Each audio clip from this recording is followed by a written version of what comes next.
नमस्कार दोस्तों। UP PCS prelims 2024 में लगभग 1 महीने का समय बचा है मोटे तौर पर। ऐसे में आपको अपनी तैयारी में किन बातों का ध्यान रखना चाहिए ताकि आप आराम से सेलेक्ट हो सकें। सीधे टॉपिक की बात करते हैं, मुद्दे की बात करते हैं। और इसमें सबसे पहली बात यह है कि आप ये समझिए कि आप इस बचे हुए समय में क्या नहीं कर सकते। मैं ये नहीं कह रहा हूँ कि आपको क्या नहीं करना चाहिए, मैं ये कह रहा हूँ कि आप क्या नहीं कर सकते। इसमें सबसे पहली बात है कि इस समय इतने कम समय में आप बेसिक से सब कुछ पढ़ने की कोशिश नहीं करिए, आप कर भी नहीं सकते। अगर आप आज से ये सोचें कि चलो अब बेसिक स्ट्रॉन्ग करते हैं, एनसीईआरटीज़ पढ़ते हैं और नई नई किताबें जो रखी हुई हैं कई सालों से उनको दोबारा से देख लेते हैं, छूट रहा है, तो एक तरह से ये अपने ही खिलाफ काम करना है। आप इस समय बेसिक पर काम मत करिए। जितना आपने पढ़ लिया है, समझ लिया, उसके आधार पर आप उन चीज़ों पर फोकस करिए जहाँ से प्रश्न आने वाले हैं। तो एक चीज़ आप नहीं कर सकते, करना भी नहीं चाहिए कि आप बेसिक की तरफ मुड़ें और सारी चीज़ें शुरू से पढ़ें। अगली चीज़ ये है कि आप रिवीजन करते समय एक एक लाइन रिवाइज नहीं कर सकते। आपने पढ़ा है, कई बार ऐसा होता है कि एग्ज़ाम करीब है तो हमें लगता है कि हमने कुछ नहीं पढ़ा, सब भूल गया है, लेकिन एक्चुअल में ऐसा होता नहीं है। ये सिर्फ डर की वजह से होता है। तो जब हमें लगेगा कि हमने कुछ नहीं पढ़ा है तो हम छोटी छोटी बातों पर भी, बकवास की बातों पर भी खूब ध्यान देते हैं, एक एक लाइन पढ़ते हैं। ऐसे में आपका समय बर्बाद होगा। आप उन टॉपिक्स को पढ़िए जहाँ से प्रश्न पूछे जाते हैं। अगर एक किताब में 4 चैप्टर्स ऐसे हैं जहाँ से ज़्यादा प्रश्न आते हैं तो डायरेक्ट उन्हीं चैप्टर्स पे जाइए और उन्हें ही पहले रिवाइज़ करिए। जब आप एकदम पूरी तरह से कंफर्म हो जाएं कि इसमें कुछ देखने की ज़रूरत नहीं है तो बाकी थोड़ा बहुत और विस्तार से देखिए। लेकिन ये करना कि जो महत्वपूर्ण है वो साइड में रखा हुआ है और अनावश्यक चीज़ों पर आप एक एक लाइन देख रहे हैं, उनका रिवीजन कर रहे हैं, ये अपने ही खिलाफ हो जाएगा। इससे कोई फ़ायदा नहीं होगा। तो आप एक एक लाइन रिवाइज़ करने की जगह पे आप उन टॉपिक्स को पहचानिए, उन चैप्टर्स को पहचानिए जहाँ से प्रश्न आते हैं और उन्हें तैयार करिए। मैंने इस पे वीडियो भी बनाया, टॉपिक्स भी दिए हैं टेलीग्राम पे, उनके आधार पे तैयारी करिए। देखिए कितनी आराम से आप निकालते हैं प्रीलिम्स। इसके अलावा तीसरी चीज़ जो आप नहीं कर सकते, आपको नहीं करनी चाहिए, लेकिन मैं जानता हूँ कि एग्ज़ाम के समय हम ज़्यादातर ऐसा काम करते हैं। आप बड़ी बड़ी वीडियोज़ से तैयारी नहीं कर सकते। हमारे अंदर ऐसा रहता है भाव कि एग्ज़ाम के समय में कोई मैराथन वीडियो आ जाए, उससे हम तैयारी कर लेंगे। जब आपने पढ़ाई कर ली है, चीज़ों को समझ लिया है, तो ये बड़ी वीडियोज़ आपकी मदद करती हैं रिवीज़न में। कि पढ़ने का मन नहीं कर रहा, वीडियोस लगा दिए, देख रहे हैं तो रिवीजन हो रहा है। लेकिन अगर आप ये सोचें कि इन वीडियोस के माध्यम से आप तैयारी कर लेंगे, चीज़ें आपके दिमाग में बैठ जाएंगी, तो ऐसा नहीं होता है। अगर इस बात को चेक करना है तो इस वीडियो को देखने के बाद कोई भी वीडियो लीजिए, इसी चैनल की कोई वीडियो ले लीजिए। 37 साल वाली सीरीज़ चल रही है, वो तो उतनी बड़ी भी नहीं है, लेकिन फिर भी कोई भी एक वीडियो प्ले करिए और उसे पूरा देखने के बाद सोचिए कि इसमें से क्या क्या याद रह गया। हालांकि जिस तरीके से मैं पढ़ाता हूँ, संभावना है कि बहुत सारी चीज़ें याद हो जाएंगी, लेकिन वो थोड़ी देर बाद भूल भी जाएंगी, क्योंकि वीडियोस को एक बार देखने में अच्छा तो लगता है, लेकिन वहाँ से आप रिवीजन नहीं कर सकते बार बार। और कोई भी चीज़ आप पढ़िए, अगर आप बार बार रिवाइज नहीं कर सकते तो वो भूल जाएगा, कितनी भी अच्छी चीज़ क्यों ना हो। तो इस समय बड़ी वीडियोज़ को आप इस रूप में मत लीजिए कि यहीं से तैयारी हो जाएगी। आप इन्हें इस रूप में ले सकते हैं कि हाँ, मैंने पढ़ा है, समझा है, तो यहाँ से मैं रिवाइज़ कर रहा हूँ या कर रही हूँ। टाइम ऐसे भी मेरा ऐसे जाने वाला था, तो सोचे बैठे बैठे रिवाइज़ कर लें। तो इसको सबसे प्रमुख मत मानिए, सेंटर में मत रखिए कि सबसे पहला काम आज का मेरा यही है कि कोई बड़ी वीडियोज़, कोई मैराथन वीडियो लगा कर देखेंगे, उससे कुछ नहीं होगा। आपके मन को बस संतुष्टि मिलेगी कि हमने आज 4 घंटे की वीडियोज़ देखी, लेकिन कितनी चीज़ें दिमाग में रह गई ये भी तो देखना है। एग्ज़ाम में वही तो आएगा कि आपके दिमाग में जो है वही तो याद आएगा। तो ये चीज़ आप ध्यान रखिए। अब बात करते हैं कि आपको क्या करना चाहिए। ये बहुत महत्वपूर्ण है।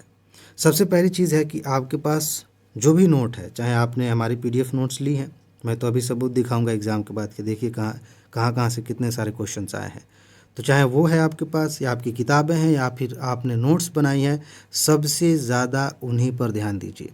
उसके बाद कोई चीज़ देख लीजिएगा, लेकिन अपनी नोट पर भरोसा करिए। एग्ज़ाम जब करीब होता है ना, तो अपने पर से ही भरोसा उठ जाता है। ऐसा लगता है कि हमने जो पढ़ा है वो तो है ही, लेकिन पता नहीं यहाँ से आएगा कि नहीं। तो फला सर बता रहे हैं यहाँ पे एक नई किताब आई है, इसको पढ़ लेते हैं, कहीं वहाँ से क्वेश्चन आ गया तो आ भी सकता है, नहीं भी आ सकता है। लेकिन अगर आपने अपनी नोट को नहीं रिवाइज़ किया, उसे महत्व नहीं दिया, तो बाकी चीज़ें पढ़ने से भी कोई फ़ायदा नहीं होता। आपने अपनी किताब को, अपनी नोट्स को बार बार पढ़ा है, उन्हें रिवाइज़ करना आसान है, उसमें जो बातें लिखी हुई हैं उन्हें दिमाग में रखना आसान है। नई नई चीज़ों के पीछे भटकेंगे तो जो पढ़ा था वो भी गया, और जो नई चीज़ें पढ़ी वो तो वैसे भी दिमाग में नहीं टिका। और एग्ज़ाम का जो प्रेशर होता है उसकी वजह से नई चीज़ें देखने में लगता है कि ज़्यादा क्वांटिटी में हमने पढ़ लिया, लेकिन उनमें क्वालिटी थोड़ी कम हो जाती है, घबराहट की वजह से, डर की वजह से। इसलिए सबसे बढ़िया तरीका ये होता है कि एग्ज़ाम के टाइम पर अपनी नोट पर सबसे ज़्यादा फोकस करिए। इसके बाद अगली चीज़ है कि आपको अगर यूपी पीसीएस निकालना है तो कुछ चीज़ें रटनी पड़ेंगी। इसको बड़ा नेगेटिव सेंस में लिया जाता है, लेकिन पीसीएस के मामले में, अब तो यूपीएससी के मामले में भी कह सकते हैं, बहुत सारे क्वेश्चन ऐसे आ रहे हैं। फिलहाल पीसीएस में ऐसा होता है कि कुछ चैप्टर्स ऐसे हैं, कुछ तथ्य ऐसे हैं जिन्हें आपको याद करना ही है। जनगणना से लगातार क्वेश्चंस आते हैं, आपको अच्छा लगे चाहे ना लगे, उसमें समझने वाली ज़्यादा बातें नहीं हैं, आपको रटनी है। बजट से क्वेश्चंस आते हैं, आपको कुछ भी महसूस हो, महत्वपूर्ण डाटा आपके दिमाग में होना चाहिए, तो आप इसे रट्टा कहिए या फिर याद करना कहिए, लेकिन एक लिस्ट अपने सामने रखिए, या फिर जो मैंने लिस्ट आपको दी है उसी पर ध्यान दीजिए, और उनमें जो भी महत्वपूर्ण टॉपिक्स हैं, तथ्य हैं रटने वाले, उनको रटिए, अच्छे से दिमाग में बिठाइए। तभी आप देखेंगे कि जो बहुत कठिन क्वेश्चन हो सकता था, सीधा सीधा फैक्चुअल क्वेश्चन है, अगर आपने नहीं पढ़ा था तो बिल्कुल छोड़ के आते या फिर गलत करके आते, उन्हें देखते ही आप 1 सेकंड में उत्तर देंगे, क्योंकि वो इसी पे आधारित था कि आपको याद है तो याद है, नहीं याद है तो कोई फ़ायदा नहीं, आगे बढ़िए। समझ रहे हैं? तो इन चीज़ों को ध्यान दीजिए, और जो रटने वाली चीज़ें हैं, याद करने वाली हैं, उन पर फोकस करिए। उसके बाद से 27 तारीख के बाद भूल जाइएगा, कोई दिक्कत नहीं है, लेकिन अभी याद करने पर ध्यान दीजिए। अगली चीज़, करंट अफेयर में आप बहुत सारी चीज़ें पढ़ रहे हैं, दुनिया भर की चीज़ें करंट के नाम पे पढ़ते हैं। यूपी पीसीएस में वैसे तो क्वेश्चन बहुत सारे आते हैं, लेकिन आप ध्यान से देखेंगे तो पता चलेगा, इस पर मैं एक वीडियो बनाने वाला हूँ कि करंट अफेयर में किस सेक्शन पे हमें कैसे ध्यान देना चाहिए। तो करंट अफेयर में सब कुछ नहीं पढ़ना है, सारी चीज़ें नहीं पढ़नी है। आप देखिए कि इसमें कौन कौन से सेक्शन से ज़्यादा प्रश्न आते हैं। जैसे अभी ओलंपिक्स हुए हैं, कम से कम 2 प्रश्न आपको यहाँ से दिख जाएंगे, कम से कम।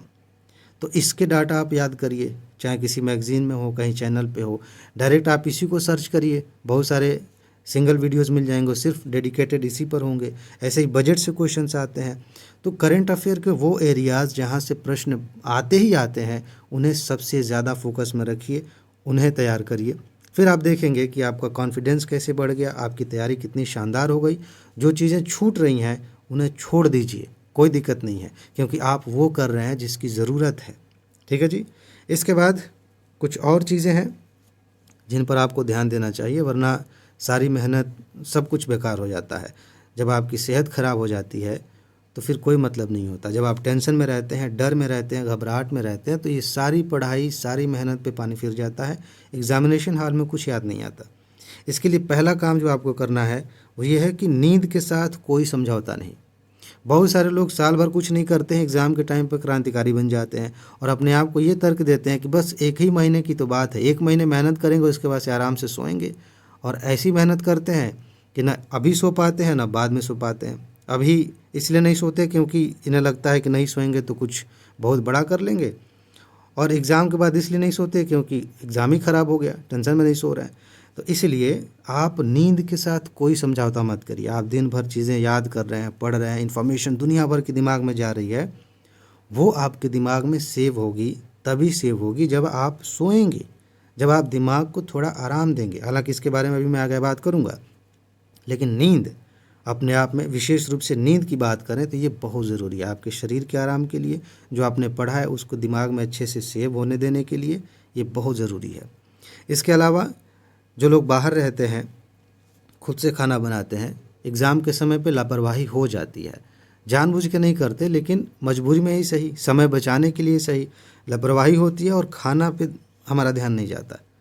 हम जैसे तैसे जो चीज़ें जल्दी बन सकती हैं वो बनाते हैं, खाते हैं और फिर काम पे लग जाते हैं। इसे हम डेडिकेशन के नज़रिए से देखें तो कह सकते हैं अच्छी बात है, हम समय बचा रहे हैं और अपना जैसे तैसे काम चल जाए, बस मर तो नहीं रहे ना, इस तरह के तर्क हम देते हैं। लेकिन ये भूल जाते हैं कि जब हम अच्छा खाना नहीं खाएंगे तो पहली दिक्कत ये है कि हो सकता है कि हमारी तबीयत ख़राब हो जाए, टाइफाइड हो जाए या कोई और बीमारी हो सकती है, कमज़ोरी हो सकती है। तो कमज़ोरी हुई, बुखार हुआ, कोई और समस्या हुई, ऐसे में पढ़ाई कैसे होगी। और दूसरी चीज़ यह है कि खराब खाना की वजह से बीमारी भले ना हो, आपके शरीर पर उसका असर होता है। शरीर में हमेशा आलस बना रह सकता है, या फिर जैसे मैंने बताया वीकनेस हो गई, भले बीमारी नहीं है वीकनेस है, तो दिमाग को जो ऊर्जा चाहिए, जितनी ऊर्जा चाहिए उतनी मिल नहीं रही है, आप उस पर काम नहीं करेंगे। तो कुल मिलाकर के ये है कि आपकी सारी मेहनत, सारी पढ़ाई अब धीरे धीरे माइनस की तरफ जाएगी जब आपने अच्छा खाना नहीं खाया। इसके बाद मैंने नींद की बात की है, उसमें आपके दिमाग को आराम मिलता है, लेकिन अलग से आपको अपने दिमाग को आराम देने की एक स्ट्रेटजी अपनानी चाहिए। एग्ज़ाम जैसे जैसे करीब आता है, हम 24 घंटे एग्ज़ाम के बारे में ही सोचते हैं। बहुत खास सारी चीज़ें चलती हैं कि एग्ज़ाम में क्या होगा, कितने मार्क्स आएंगे, नहीं हुआ तो क्या हुआ, घर वाले क्या कहेंगे, पता नहीं क्या क्या दिमाग में आता है। ऐसे में हमें पढ़ाई भी करनी है, इन चीज़ों को भी मैनेज करना है। तो आप एक स्ट्रेटजी बना सकते हैं कि 1 घंटे 2 घंटे पढ़ने के बाद, 2 घंटे तो बहुत ज़्यादा हो गया, 1 घंटे पढ़ने के बाद आप 10 मिनट का रेस्ट करेंगे। और 10 मिनट का रेस्ट करने का मतलब ये नहीं है कि आप कोई गाना सुनने लगे, कॉमेडी देखने लगे, कोई रील देखने लगे, ऐसा नहीं। 10 मिनट के आराम का मतलब ये कि आप आराम से आंखें बंद करके लेट सकते हैं, या कंफर्टेबल होकर बैठ सकते हैं, आंखें बंद रखिए, रिलैक्स हो जाइए, अपनी सांसों पर ध्यान दीजिए, अपने शरीर से कहिए, अपने मन से कहिए कि आराम करो, थोड़ा रिलैक्स हो जाओ। आप 10 मिनट में देखेंगे कि आप ताज़ा हो गए, मन आपका शांत हो गया, बहुत ताजगी आ रही है, दोबारा काम पे लग जाइए।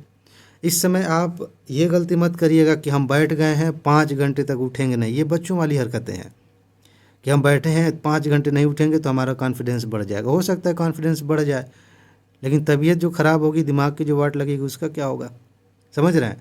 तो ये चीज़ ध्यान रखिए कि अपने दिमाग को आराम दीजिए, यही तो काम आएगा एग्ज़ाम में।